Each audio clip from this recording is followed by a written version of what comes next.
How humans helped save Niagara Falls. Niagara Falls. Today, Niagara Falls is famous for its thunderous roar, misty rainbows, and millions of visitors every year. But over 100 years ago, this natural wonder was in danger. Not from erosion alone, but from humans. Niagara Falls are made up of 3 falls between the state of New York and the neighboring country of Canada. Over-industrialization at the falls. In the late 1800s, something big happened at Niagara Falls.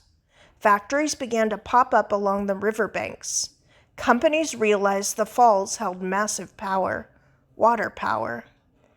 They built mills and factories that used rushing water to power machines for making paper, flour, textiles, and chemicals.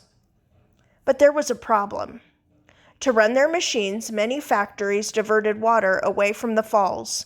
Instead of flowing over the cliffs, water was sent into long canals, spinning turbines before entering the river again. The more water they used, the less water actually went over the falls. Visitors started to notice something strange. Niagara Falls was getting thinner and weaker.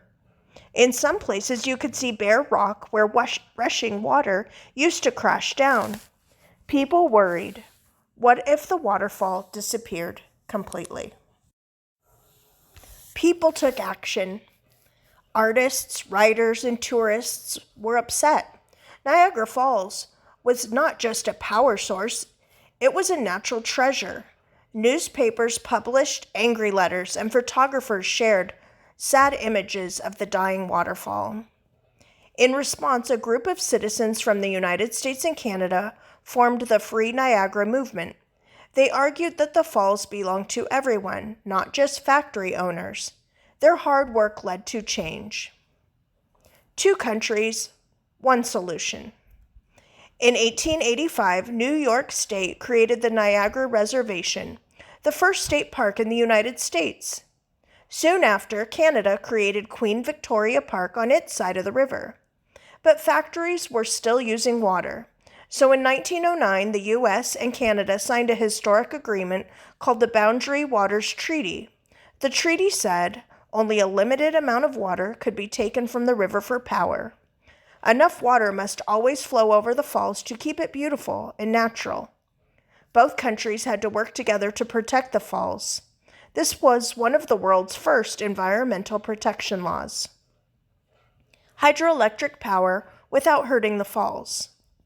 Inventors like Nikola Tesla and George Westinghouse helped design better hydroelectric power plants. Instead of dozens of small factories stealing water, a few large plants shared it more efficiently. Water was sent underground to spin giant turbines, turning water energy into electricity that could travel miles away without draining the waterfall dry. Saving the falls for us. Because people spoke up, Niagara Falls was saved. Today, special gates control how much water is used for electricity versus how much spills over the edge. At night or in winter, more water can be used for power. During tourist hours, extra water is released to make the falls look full and powerful. Scientists constantly monitor erosion to protect the cliffs. Why this matters today. Niagara Falls is a perfect example of humans causing a problem and then working together to solve it. It shows that nature is powerful but also fragile. Technology and conservation can work together. People really can make a difference.